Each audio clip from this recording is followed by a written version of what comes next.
Polêmica do Pix. Olha só o que aconteceu.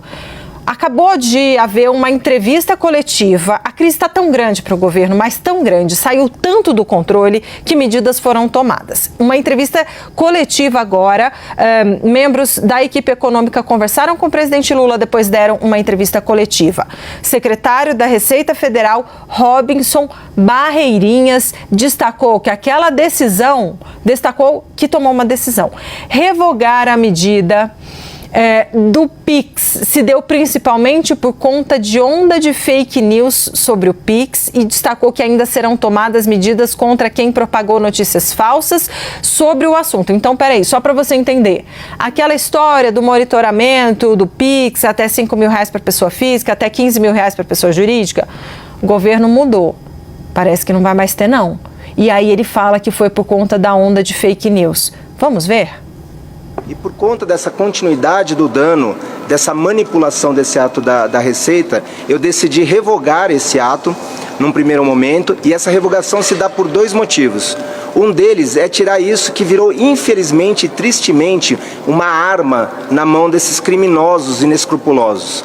E a segunda razão é não prejudicar o debate e a tramitação do ato que vai ser agora anunciado pelos ministros. E queria dizer também que a Receita Federal, com o apoio da AGU e da Polícia Federal, ela não aceitará o que aconteceu, que foi o uso do nome da Receita Federal, o uso dos símbolos da Receita Federal para dar golpes nas pessoas mais humildes desse país com base nas mentiras que foram divulgadas. Então a Receita Federal, com a Polícia Federal e a AGU, irá atrás de responsabilizar essas pessoas.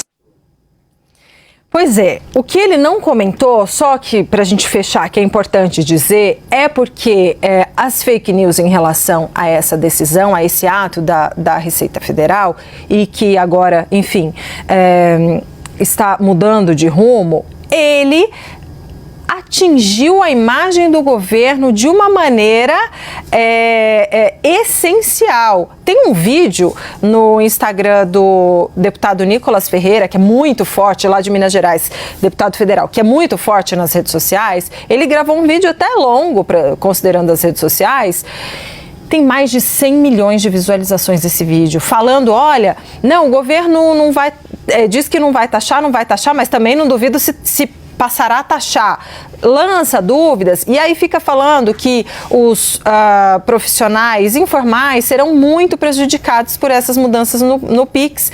Mudanças no Pix não, na verdade, um monitoramento que já é feito pelos grandes bancos e que seria feito também por contas digitais, etc. Não tem nada a ver com taxação, mas essas mudanças levariam provavelmente algumas pessoas que recebem Pix, podem ser pessoas mais humildes também, mas que movimentarem mais de R$5.000, a Receita saber. E o fato é que muitas dessas pessoas, de fato, não declaram esses rendimentos e não pagam impostos. Mas aí gerou uma crise. Para entender o tamanho da crise, é só a gente ver essa mudança de rumo, então, anunciada em entrevista coletiva por Robinson Barreirinhas, da Receita Federal, ao lado do ministro da Fazenda, Fernando Haddad, e do advogado-geral da União, Jorge Messias. Então, isso aí que vocês viram também é uma operação de guerra contra a imagem, a queda, o impacto na imagem do governo do presidente Lula. Depois a gente vai falar mais sobre esse assunto. Agora, a gente volta ao nosso Breaking News para falar